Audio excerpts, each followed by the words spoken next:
जितेंद्र कुमार जी, यमुनानगर से। श्री हरिवंश महाराज जी, गुरुदेव भगवान, जब महाराज जी आपके सत्संग में इन्होंने सुना है कि जब आवास की यहाँ अव्यवस्था हो गई थी और पूरा आपको हर जगह से निकाल दिया गया, तो आपके मन में एक बार आया था कि चलो अभी काशी चलते हैं। तो फिर मतलब उस समय लाडली जू जो मदन मोहन वहाँ के आपको महाराज जी, वो महाराज जी कह रहे हैं कि इसे भगवत साक्षात्कार कहते हैं या भगवत साक्षात्कार मतलब नहीं, ये छुपा छुपी का खेल कहते हैं। भगवत साक्षात्कार ऐसे होता है, साक्षात प्रभु बैठे हैं, मुझे पता है मेरे प्रभु हैं, प्रभु रूप में है। और बात करो तो बालिका रूप में थे। जीवन में ऐसी 50 घटना घट चुकी जिनमें भगवान छुप छुप के खेलते हैं। ये छुप छुप के खेलना भगवत साक्षात्कार नहीं, पर ये भगवत साक्षात्कार की योग्यता है। भगवत साक्षात्कार की योग्यता है, पर भगवत साक्षात्कार ऐसा नहीं। श्री जी आएंगी तो श्री जी के रूप में आएंगी और साक्षात बात करेंगे। अभी वो बालिका के रूप में आई। श्री जी का जो स्वरूप है, जो सौंदर्य है, उसके लिए क्षमता भी तो चाहिए देखने की। भगवान श्री कृष्ण के चरणों से जो तेज निकलता है वो शास्त्र सूर्य कोटि संप्रभा, हजारों सूर्यों के, करोड़ों सूर्यों के समान तेज।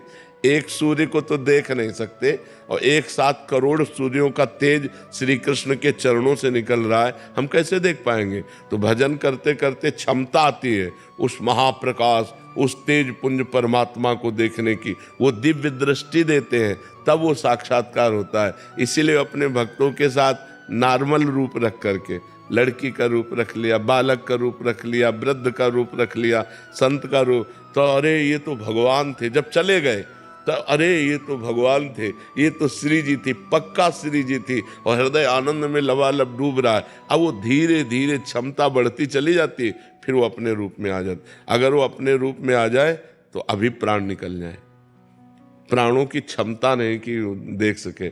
एक घटना है, श्री कृष्णदास जी वल्लभाचार्य जी के शिष्य, श्रीनाथ जी के अधिकारी थे, सेवाधिकारी।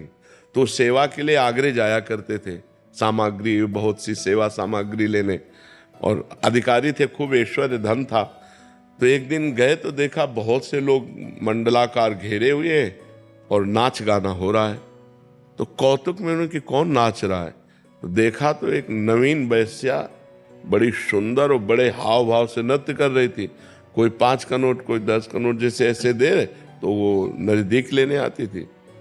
कृष्णदास जी ने उस पर दया की कि संसारी लोगों को रिझा रहे, अगर ठाकुर को रिझा ले तो इसका जीवन कृतकृत्य हो जाए।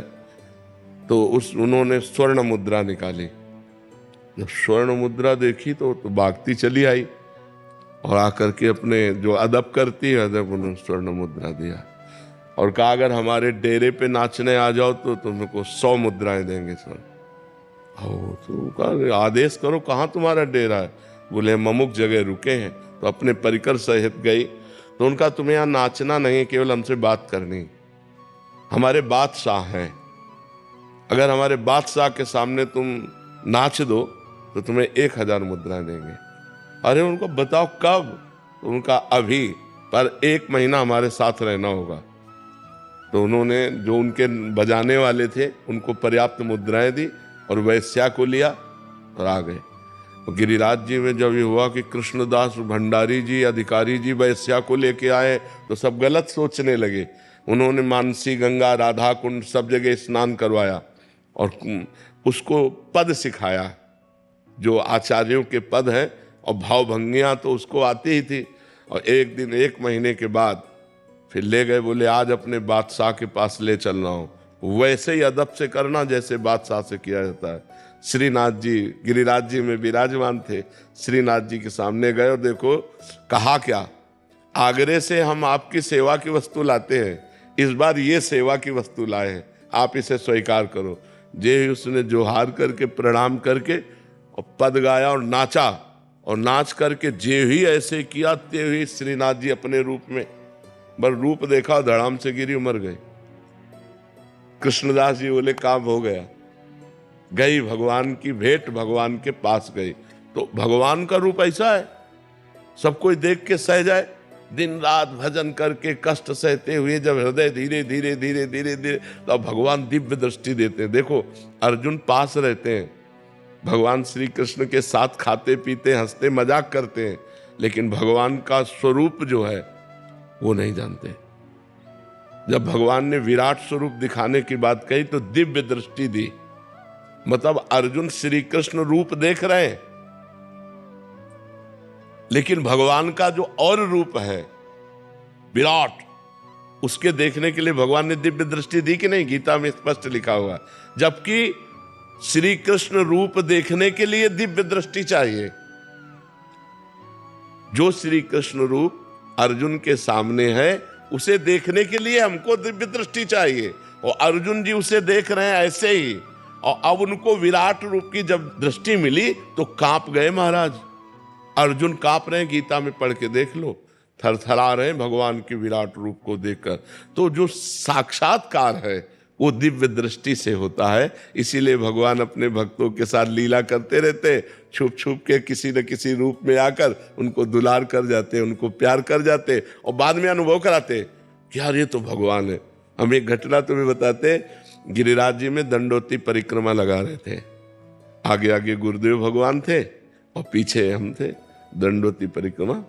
तो प्रातः वही 4 बजे होंगे, तो गिरिराज जी में ऐसे मोटा करधनी पहने हुए और नीचे का बस ऐसे खड़े हुए। ए बाबा 1 रुपया दे दे। उन्होंने कहा इस समय बालक है, पर उनका ब्रजवासी बालक है, कहीं आसपास गांव होगा, खेल रहे होंगे। गिरिराज ज्यादा विचार नहीं किया। हमने कहा रुपया कहाँ है हमारे पास?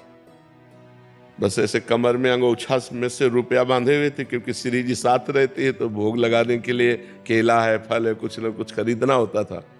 तो ए बाबा झूठ बोले बाले। कहा यार इसको कैसे पता चल गया? अंगोछा खोला और उससे रुपया निकाला, उसको दिया, और वो ऐसे मुस्कुरा के चल दिए। अब हमारी दंडोती रुक गई। गुरुजी के पास गए, उनका महाराज जी एक बालक कैसे? बोले यहाँ बालक कैसे? यहाँ कोई आसपास गांव तो है नहीं। गिरिराज जी ही थे, वही लीला बिनु। अब पश्चाताप हुआ, यार गिरिराज जी थे, अब लपेट कर जाते। अगर ये हमें पता होता कि ठाकुर जी है तो गले, तो ये ऐसे छुपा छुपी सैकड़ों बार खेलते अपने जनों के साथ, पर वो साक्षात्कार नहीं माना जाता। साक्षात्कार माना जाता प्रभु प्रभु के रूप में आकर साक्षात दर्शन देते हैं। ऐसे छुपा छुपी के खेल तो बहुत खेलते हैं। जब पूरा जीवन भगवान को अर्पित है तो कहीं न कहीं किसी न किसी रूप में, जहाँ जहाँ मेरा भक्त चरण रखे वहाँ वहाँ रखूँ हाथ, पीछे पीछे मैं फिरूं, कभी न छाड़ूं साथ। बिल्कुल ऐसे। और एक भक्तिदीप महाराज जी थे, तो यहाँ वृंदावन में जब हम परिक्रमा लगा के आए तो यमुना किनारे बैठे हुए थे, तो उन्होंने, बड़े सिद्ध महापुरुष हैं, उन्होंने कहा कि बाबा तुम्हें श्री कृष्ण के दर्शन हुए? तुम कहा नहीं महाराज जी। बोले नहीं हुए? गिरिराज जी की परिक्रमा में तुम्हें नहीं हुए? तुमका वो 1 बालक रुपया, ऐसा अनुभव तो हमको भी हुआ कि प्रभु हैं, पर अरे बोले प्रभु ही थे। अब उनको किसने बात बताई? अपने आप, मतलब जो ही हम दंडोती लगा के आए और उनसे मिले तो पहले ही वो हमें ये बात। तो ऐसी घटनाएं भगवान भक्तों के साथ करते रहते हैं, पर इसे साक्षात्कार नहीं कहते। साक्षात्कार कहते हैं बिल्कुल जिस रूप की हम आराधना करते हैं उसी रूप में आकर के मिलना। वो अगर उस समय कृपा करे और हमको जना दे, सोई जाने जो दो जनाई, तो नहीं, जब वो छुप के आएंगे तो नहीं जनाएंगे। तो उस समय उनके जो चरण चिन्ह है वो रहेंगे। अगर चरण चिन्हों से उनकी पहचान हो सके किसी तरीके से तो प्रभु, वो ऐसी लीला करते उस समय बुद्धि काम नहीं करती। जैसे जब ये कि अब हमारी बास की तो व्यवस्था थी नहीं, गरीब बाबा जी, तो ऊपर जाकर मदन मोहन जी का मंदिर है ना, ऊपर शिखर के पास, दोपहर का समय था। अब एकांत समय तो एकदम आर्त भाव आया, रोए कस के कि हमें वृंदावन वास नहीं मिलेगा, क्योंकि हमारा कोई परिचय नहीं, हमारे पास अर्थ नहीं, और आश्रमों में अलग व्यवस्था होती है। वो बहुत रोए। फिर आया चलो अब काशी चलते हैं, क्योंकि अब वहीं घाटों पे जीवन व्यतीत हो रहा था। जे ही नीचे उतर के आए तो इतनी बड़ी गोरी सी बालिका, हम उस समय लाल वस्त्र, भगवा वस्त्र पहनते थे, ऊपर का वस्त्र का छोर पकड़ा और वह घूमने लगी ऐसे और कह रहे थे जाएगो बाबा, जाएगो बाबा। तो नए नए हम आए थे तो ब्रजभाषा तो समझ में आए थे, कह रहे थे जाएगो। हम कहा यहाँ किसी गोस्वामी की बच्ची होगी, और ऊपर से रो के आ रहे थे तो कहीं कोई रति थी नहीं। हम कहा यहाँ किसी गोस्वामी की बच्ची होगी, खेल खेल में ऐसे पकड़ रहे। तो हम कहा जा, हट जा बच्चा, हट जा बच्चा। बोले जाएगो बाबा। और हम उस समय ये समझ ही नहीं पा रहे कि ऊपर हम बात करके आ रहे हैं प्रभु से और इधर हमसे प्रश्न किया जा रहा है, और ऐसे चल दिए। जो ही हम गए तो जिस आश्रम में रुके थे वहाँ एक संत खड़े थे। उन्होंने कहा बाबा तुमको बुलाया है। तो हम कहा हम तो जानते नहीं। बोले तुम्हें देखा है, वो बुला रहे हैं। तो उनका किस लिए? बोले आप चलो। तो उन्हीं के साथ चले गए। तो उन्होंने गौशाला थी और एक कमरा बना हुआ था बहुत बढ़िया। बोले यहाँ दूध पियो, मठा पियो आराम से और यहाँ रह जाओ। अरे हम कहे तो भगवान की। तब हमें एकदम वापस ध्यान आया कि वो जाएगो बाबा। हम कहे तो श्री जी थी। भागे, वहां दौड़ के गए, आसपास पूछा, वहां कोई गोस्वामी पर कर ले रहता, वहां तो सब संत जन रहते। अरे हम कहा यार धोखा हो गया। श्री जी ऐसा आई और उनको छुआ भी नहीं। वो हमारा वस्त्र अब बालिका रूप में थी। अगर हमें पता हो कि वृंदावनाधीश्वरी लीला कर रही तो उसी समय गले लगा। पर वो बहुत चतुर है, जब तक वो सामने रहेंगे तब तक संशय रखते हैं कि पकड़ न पावे, और जहां वो अलग होते तब पक्का विश्वास हो जाता है कि प्रभु ही थे। ऐसा होता है। साध्वी अमृतानंद त्यागी जी, राधे राधे महाराज जी। महाराज जी, एक सच्चे भक्त के लक्षण कैसे होने चाहिए? संसार के प्रति कैसा व्यवहार होना चाहिए? परमात्मा से अनन्यता कैसे प्राप्त हो?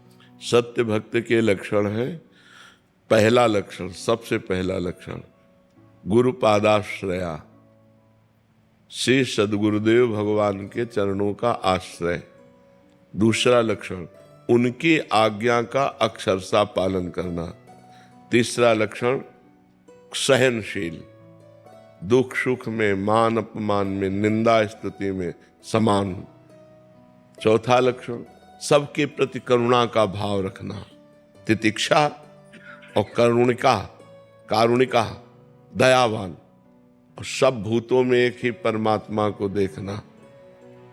अपने मान सम्मान प्रतिष्ठा को न मानना, दूसरों को मान सम्मान देना, निरंतर भगवान के चिंतन में डूबे रहना। प्रभु के सिवा इस संसार में कोई है ही नहीं, और सब प्रभु हैं और मैं उनका सेवक हूँ।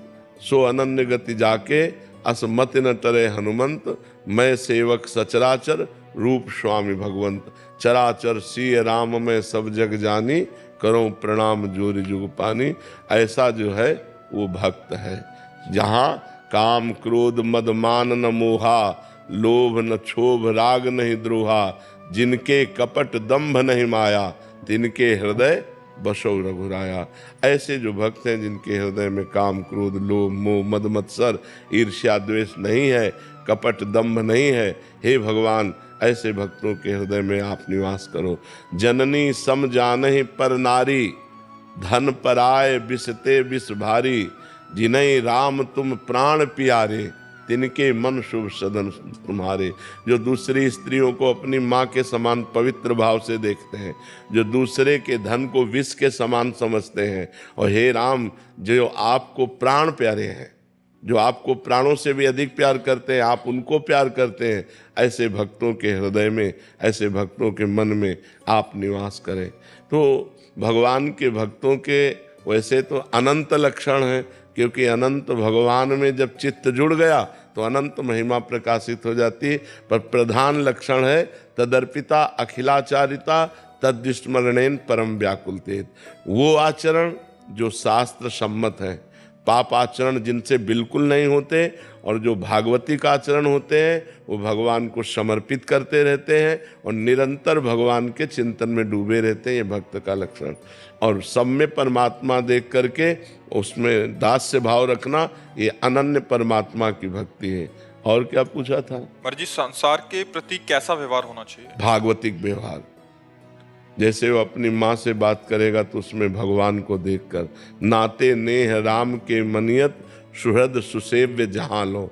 जितने भी सुहृद हैं, सुसेव्य हैं, सब में भगवान, पिता को भगवान के समान, माता को भगवान के समान, पत्नी में वो भगवान को देख रहा है, पुत्र में भगवान को देख रहा है, और सबसे व्यवहार सम कर रहा है। सम भगवान का भाव रख करके, भगवान का भाव रख करके सबसे व्यवहार कर रहा है। उसको कोई गाली दे तो उसको कोई हानि नहीं होगी, और उसका कोई स्तुति करे, प्रशंसा करे तो उसको कोई लाभ नहीं होगा। वो परमात्मा स्वरूप में स्थित, उसका व्यवहार समता से युक्त होता है, ममता से युक्त नहीं होता। ममता तो भगवान के चरणों में होती, समता सब संसार में होती। तो व्यवहार उसका समता से युक्त होता है। समझ पाए जी। रचना कौर जी पंजाब से। वाहिगुरु जी का खालसा, वाहिगुरु जी की फतेह। महाराज जी, गुरु ग्रंथ साहिब में लिखा है, जब हम होते तब तू नाही, अब तू ही मैं नाही। और कबीर, तू तू करता तू हुआ, मुझ में रहा ना हूं, जब आपा पर का मिट गया, जत देखूं तत। कई बार सत्संग में हमने कहा, किसका प्रश्न है, जब खोजने वाला खोजते खोजते पाया तो खोजने वाला नहीं रहा। इस मार्ग में जब खोजने वाला खोजते खोजते पाया तो खोजने वाला नहीं रह गया। क्योंकि पाया किसको? जो खोज रहा था, जब उसने पाया तो किसको पाया? अपने मैं को पाया। तो खोजने वाला खत्म हो गया। खोजने वाला कोई और नहीं है, वही है। जैसे घट घट में राम रमा है, तो यहाँ भी तो वही है। जो मैं शरीर को लेकर है, ये खत्म हो। इस अवस्था को मैं प्राप्त करना चाहती हूँ। खूब नाम जप करो, खूब वाहेगुरु की कृपा मनाओ, और खूब वाहेगुरु वाहेगुरु वाहेगुरु नाम जप करो। संसार का चिंतन छूट जाए, हमारा चिंतन निरंतर प्रभु का हो। देखो, उन्हीं प्रभु का नाम वाहेगुरु है, उन्हीं प्रभु को अपने अपने भाव से पुकारते हैं। ईश्वर तो एक ही है, पुकार अलग अलग नामों से है। कोई उर्दू भाषा में पुकार रहा है, कोई हिंदी भाषा में पुकार रहा है, कोई अंग्रेजी भाषा में। सब भाषाएं भगवान की ही तो रची है, सब भाषाओं के ज्ञाता भगवान ही हैं। तो उन्हीं को वाहेगुरु कहते हैं, परमेश्वर को ही वाहेगुरु कहते हैं। खूब नाम रटो, संसार का चिंतन छूट जाए, यही हमें करना है। और जहाँ संसार का चिंतन छूटा, तो ये शरीर भी तो संसार है। शरीर का चिंतन छूटा तो वही बचा जिसकी खोज कर रहे थे, वही बचा। जब मैं था तब हरि नहीं, और अब हरि है मैं ना आए। प्रेम गली अति साकरी, तामे दो न समाए। जब तक देहाभिमान सहित मैं स्त्री में पुरुष, तब तक खोज अधूरी। और जहाँ खोज पूरी हुई तो ये सब भूल जाता है, वो परमात्मा स्वरूप में स्थित रहता है। आशीष पंचाल जी मध्य प्रदेश से। राधे राधे। राधे राधे महाराज जी। महाराज जी, आप कह रहे हैं कि क्या निष्काम भाव से की गई भक्ति से ही भगवत प्राप्ति होती है? क्योंकि मेरी तो इस अदम की तो सारी कामनाएं श्री जी पूरी कर रहे हैं, तो ऐसे में भगवत प्राप्ति तो हो जाएगी महाराज जी। सभी कामनाएं अपने आप पूर्ण हो रही हैं। वैसे कामनाएं पूर्ण होना श्री जी की कृपा का फल नहीं है। कामना ही ना होना ये श्री जी की कृपा का फल है। कामनाएं पूर्ण होती हैं पुण्य से। किसका? आपका प्रश्न है, आपका प्रश्न है। हाँ, कल कामनाएं जब ना पूर्ण होंगी तब तुम्हें लगेगा श्री जी नाराज हो गए। कामनाएं पूर्ण होना श्री जी की कृपा का फल नहीं है, ये पुण्यों का है। तुम्हारे पूर्व के पुण्य इस समय फलीभूत हो रहे हैं। तुम जो चाहोगे वो काम सफल हो जाएगा। और जब पाप का नंबर आएगा तब जो चाहोगे उसके विपरीत होगा, चाहे 1000 माला रोज करते हो। हमारी बात को गंभीरता से समझना। इसलिए कह रहा हूं कि कल तुम्हारा अविश्वास ना हो जाए। आज तुम्हारे पुण्यों के फल से तुम्हारी कामनाओं की पूर्ति हो रही। श्री जी जब कृपा करेंगे और उनकी कृपा फलीभूत होगी तो तुम्हारे हृदय में चाह ही मिट जाएगी। कृपा का फल होता है अचाह हो जाना। अब जोई जोई प्यारो करे, सोई मोहि भावे। अच्छा है, सब कुछ अच्छा है, जैसे श्री जी चलावे, मेरी कोई चाह नहीं रह गई। ये कृपा है। चाह होना अभी कृपा नहीं है। कृपा का वास्तविक स्वरूप है अचाह हो जाना। गोस्वामी तुलसीदास जी लिखते हैं, जाहि न चाहिए कबहु कछु, कबहु कछु तुम सन सहज सनेह, बसहु निरंतर तासुर सोराउर निज गेह। जिसको कभी कुछ नहीं चाहिए, प्रभु से भी उसके हृदय में भगवान निवास करते हैं। तो हमारी जो चाह है पूर्ण हो रही है, अच्छा है, हर्षित मत हो, कल नहीं पूर्ण होगी। आप तो साधारण भक्त हैं, अवतारी भक्त महाराज धर्मराज युधिष्ठिर, अगर इंद्रप्रस्थ का राज्य मिलता है तो 12 वर्ष का वनवास और 1 वर्ष का अज्ञातवास भी मिलता है। बड़ा विचित्र खेल है।